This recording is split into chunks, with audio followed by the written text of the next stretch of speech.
Okay, another one from America Go Dojo, and I'm calling it. I hope it's okay with you. I'm just videoing for record. Okay, great. And the reason I asked to meet with you was, as you're aware, I submitted a Freedom of Information Act request, which evidently was denied on February 13th, or not denied, it was checked off that the records could not be found. The records did not exist because he asked for something that didn't exist. It was his own damn fault, but now he's going to blame somebody else. I didn't receive any of that until 2 days ago. I don't know, there was some communication error somewhere. It wasn't a communication error. They were looking for something that didn't exist. And I'm wondering how those records got lost. They didn't get lost. That's why I'm here. Well, they can't be found to me means lost unless there's a different meaning. They were never lost. They never existed. Jason Gutterman requested records that never existed. The jackass. No, it doesn't mean that they're lost. It just means that they are not available and can't be found. Or they never existed. I don't. Generally, to me, when something can't be found, it means it's lost or misplaced. Or it never existed. Or never existed. In this case, it never existed. One of those three things. So. Well, specific. What it said specific. It didn't say it didn't exist. What it's. Yeah, they did. These records never existed. You put a fictitious address on a form of a place that didn't exist. Specifically said on the answer is that they couldn't be found. So that's what I'm going with, because that's what I received in writing. They clarified that the reason it wasn't found is because it didn't exist. That's the term that's used. Okay, so my question is, one of three things. It means it's either never existed, can't be located, or it's not where you requested it. okay, so do you, at this point, having had a little bit more time since the 13th, do you know which one of those three things it might be? No, because we don't investigate them further than that. Well, I did submit an appeal. We understand. Appeal we will work on. Okay. We appeal or respond, and Okay. appeal or It was not respond. denied on this level, just so you understand. That's where the problem occurred. Right. What, It was in a different department. They found out that the darn thing never existed. And he knew this, okay? It wasn't like he didn't know. He knew. level was it denied on? That came back from the PD to me. See, I just logged them in. Okay. Number them, Okay. send them out to the departments. Then the response comes back. And the delay in yours was, I assumed they had responded directly to you, Okay. which I guess it wasn't. Is that what they told you, or you just misunderstood? Well, because there really wasn't an explanation there, and it came in an email to me with others. Okay. So, from now on, I will make sure that everybody is very clear on what they're doing. Every item that I requested is one of the three cases that you mentioned, which would fall under can't be found. Did not exist Correct. No part of it was available. because it didn't exist. You put in a fictitious FOIA request. So my question is, and what concerns me is, okay, because you guys, first of all, let's just all be honest here. Yeah, let's be honest for a change. Gutter trash, something you've never done before. Try it. To be honest here, you put the wrong address on the FOIA request. What address whose address? Whatever address you had, there was no records for that address. So maybe you meant a different address, and I think you could probably look at your FOIA request to see what. Oh, you mean for the emergency scene? Yeah. So if you look at your FOIA request, Okay. we call them up by the address. So Okay. that's what you requested is by this address. It was answered the way it was answered because I put the wrong address on the request. We answered for the address you had. If you wanted a different address, you Okay, could file it. so then I'm gonna have to submit another Freedom of Information Act request with you, and we'll do it that way. This time, use an actual address instead of a fictitious one, jackass. And you know what I want you guys to remember is you're the custodian of these records, Yeah, they are. okay? You personally are the custodian Yeah, they are. of these records. Which is why they can't give them up on something fraudulent. But the thing is, you're talking about records that don't exist because you made up an address. The fact is, you were making this up. You're responsible for the records. Then can't, go off of fictitious records that you request. Okay? Not the owner of them. What do you mean they're not the owner? Well, they don't own a fictitious record that you fictitiously came up with. And as the custodian of those records belong to me. Well, Those are my records. The fictitious records belong to you, and they are not the custodian of fictitious records. Those are my records. Yeah, Jason, they're your records. They're fictitious.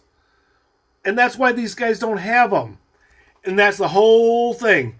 Well, now he's going after something else. And he's going to fill out another form with another address. That's what he's... Hey, it's Paul Revere. Okay, when he says Paul Revere, he calls people who, call the cops on him, he calls them Paul Revere. So when he says Paul Revere, he means that as an insult. Paul Revere. It's the town crier from our... Somebody who this facility. reported him to the police. Okay, so good. There is no meeting happening. And he's going to go in there. Perfect. There's a table to And sit we were at. given permission to come in here and sit down and use a table, so let's sit in the captain's chair. He was told he not? could use the table, but not the We'll sit right in the captain's chair. supervisor's chair and fill out our paperwork. Looks comfortable. No, but that's not where you're supposed to be. Okay, so I'm going to fill out these new information requests. We will go turn these back in, and I'm just going to shut the camera off for a minute so I can write, and we'll bring you right back as soon as I'm heading back into their offices. Why, did you see me go through a drawer? Was brought to your, somebody told you that I went through a drawer? Huh, okay. Love to know who that is and why they would say a thing like that. You interested in telling me who said that?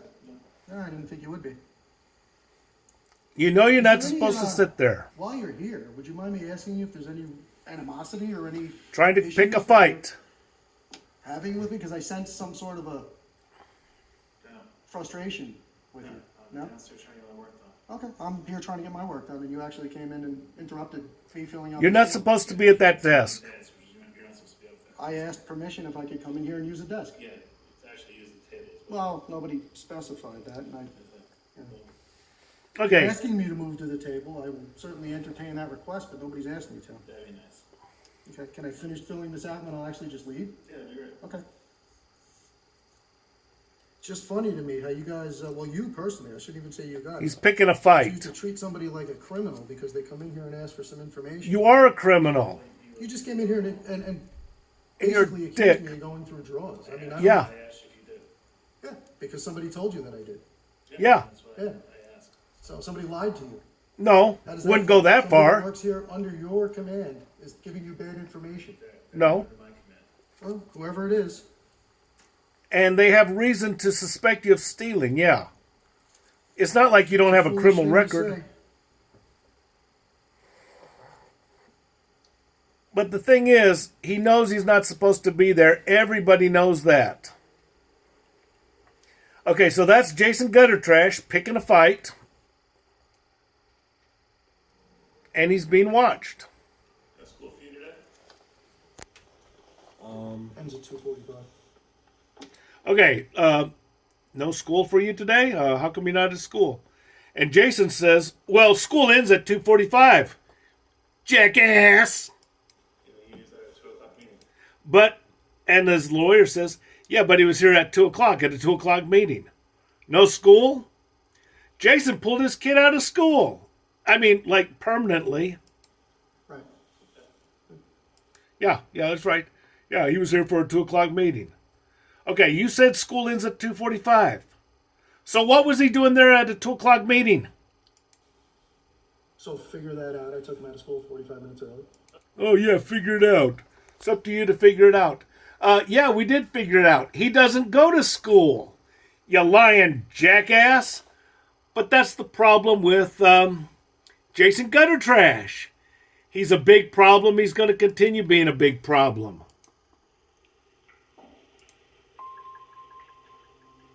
This is Kenneth McElroy. And why do I bring him up? I was teaching at the University of Texas that summer. And I'm sitting there having my coffee, and all of a sudden Skidmore, Missouri comes on the news, and then they tell me about the murder of Ken Rex McElroy. Right away, I knew who the man was. My thought was, well, Dad won't lose any more pigs.